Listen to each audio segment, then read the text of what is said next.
Hey everybody, hope you're doing well. Today is Sunday, December the 8th. Apologies for not having done any videos for the last couple of months. Yeah, that's how things go sometimes. But anyway, I'm coming up on my 9-month mark for having surgery back in March for an L3, L4, and L5 laminectomy. Just wanted to give you a quick update, and also I wanted to answer a few questions that were in the comments section on a few of my last couple of videos. So here we go.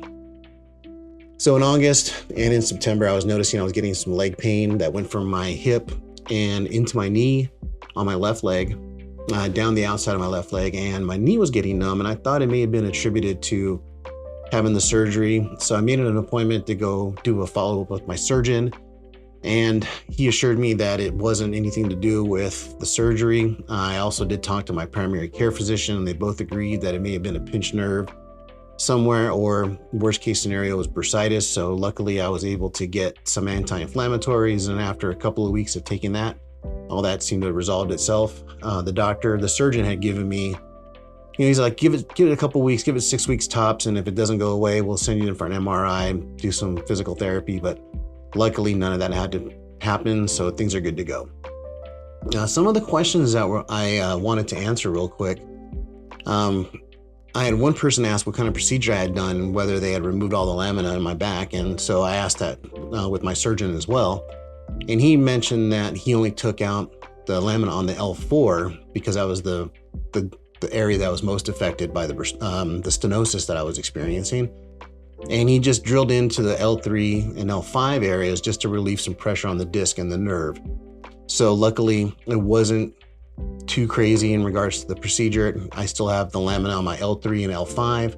It's just the L4 that's missing. So that was good to hear. I should ask that when I had some of my post-op appointments with him a couple of months ago, or after the procedures that I had, but well, better late than never. And another question I was asked was, how am I not getting hurt when I'm doing jiu-jitsu or I'm doing takedowns or break falls? And so I asked that to my surgeon as well. And he mentioned that unless something is very, very specific, like if I'm going to get hurt, let's say I get thrown on my back during a takedown, I have to land so precise on the area that was operated on that the chances of that happening are minimal. And plus there's so much soft tissue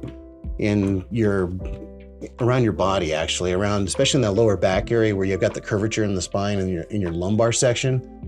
There's enough muscle and enough fat back there to protect you. And so in order to get hurt, from what he told me, and I could be mistaken, but anyway, from what I gather, he told me that I would actually have to someone would have to be really, really precise on how they're going to hit me, or whatever, an object landing there, hitting me, a rock, a stick, a pencil, whatever, it doesn't matter. He said the chances of getting hurt are pretty minimal. And he said the chances of winning the Powerball are greater than getting hurt from landing on the spot where the lamina is missing. So that made me feel a lot better.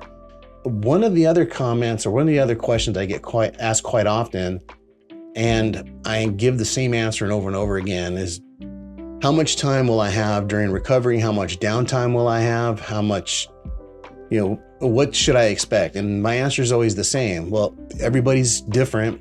Everybody's going to recover differently. And that's a conversation you need to have with your physician. So I'm not comfortable telling you, oh, you're going to be off the mat, or you're going to be off of it for however long. That's a discussion you need to have with your doctor.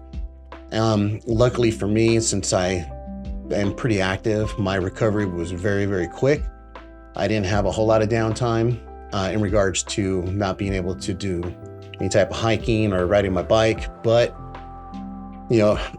it was about 8 to 10 weeks post-op before I was told that I was good to go to get back to jiu-jitsu. So I didn't feel comfortable going back right away. So I went back in June, and I've been training quite a bit since, with the exception of taking off the 2 weeks to give my leg a rest. And so in regards to everything else is going great. I feel awesome. My back is not giving me any issues. And I still appreciate the fact that everybody's getting out there and watching my videos in regards to the procedure and the recovery. And people are asking some really good questions. So if you have any other additional questions that you want to hopefully get answers to, go ahead and leave them in the comments below, and I'll do my best to answer the questions as soon as I can.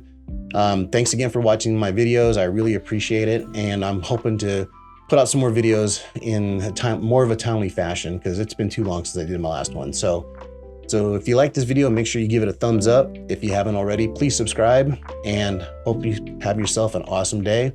And we'll talk to you soon. Thanks for watching.